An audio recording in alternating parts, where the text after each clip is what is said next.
विद्या कर्म का अंग है। जैमिनी के इस मत का उल्लेख वेदांत दर्शन 3 अध्याय 4 पाद 2 सूत्र। कर्म का अंग होने के कारण ब्रह्म विद्या को पुरुषार्थ का हेतु बताना अर्थवाद मात्र है। जिस प्रकार यज्ञ के दूसरे अंगों में फल श्रुति अर्थवाद मानी जाती है, यह जैमिनी आचार्य कहते हैं। व्याख्या। आचार्य जैमिनी ये मानते हैं कि आत्मा कर्म का कर्ता होने से उसके स्वरूप का ज्ञान कराने वाली विद्या भी कर्म का अंग है। इसलिए उसे पुरुषार्थ का साधन बताना उसकी प्रशंसा करना है। पुरुषार्थ का साधन तो वास्तव में कर्म ही है। जिस प्रकार कर्म के दूसरे अंगों की फलश्रुति उनके प्रशंसा मात्र समझी जाती है, वैसे ही इसे भी समझना चाहिए। विद्या कर्म का अंग है। इस बात को सिद्ध करने के लिए कारण बतलाते हैं।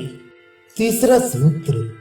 श्रेष्ठ पुरुषों का आचार देखने से भी यही सिद्ध होता है कि विद्या कर्मों का अंग है।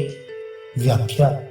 बृहदारण्यक उपनिषद में यह प्रसंग आया है कि राजा जनक ने एक समय बहुत दक्षिणा वाला यज्ञ किया और उसमें कुरु तथा पांचाल देश के बहुत से ब्राह्मण एकत्र हुए थे।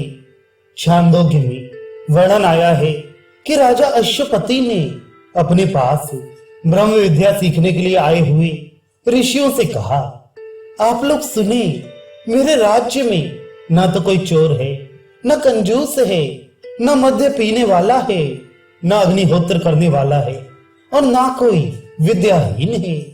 यहाँ कोई पर स्त्रीगामी पुरुष ही नहीं है, फिर उल्टा स्त्री कैसे रह सकती है? हे पूज्यगण, मैं अभी यज्ञ करने वाला हूँ। एक एक ऋत्विज को जितना धन दूंगा उतना ही आप लोगों को भी दूंगा। आप यहीं ठहरिए।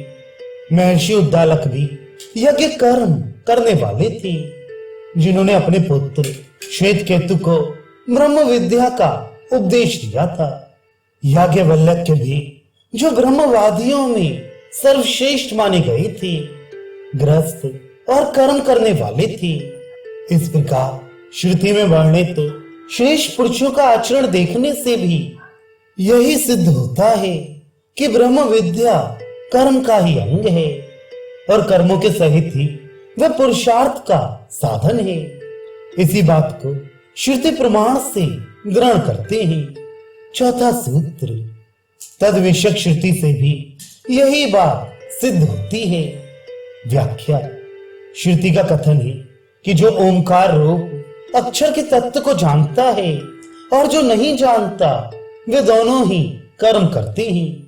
परंतु जो कर्म विद्या, श्रद्धा और योग से युक्त होकर किया जाता है, वही प्रबलतर होता है। इस प्रकार श्रुति ने विद्या को कर्म का अंग बतलाया है। इससे भी यही सिद्ध होता है कि केवल ज्ञान पुरुषार्थ का हेतु नहीं है। पुनः इसी बात को दृढ़ करने के लिए प्रमाण देते हैं। 5वां सूत्र। विद्या और कर्म दोनों जीवात्मा के साथ जाते हैं। यह कथन होने के कारण भी यही बात सिद्ध होती है। व्याख्या। जब आत्मा शरीर से निकलकर जाता है तो उसके साथ प्राण, अंतःकरण और इंद्रियां तो जाती ही हैं। विद्या और कर्म भी जाते ही। इस प्रकार विद्या और कर्म दोनों के संस्कारों को साथ लेकर जीवात्मा का एक शरीर से दूसरे शरीर में गमन बताया जाने के कारण यह सिद्ध होता है कि विद्या कर्म का ही अंग है। फिर दूसरे प्रमाण से भी इसी बात को सिद्ध करते हैं।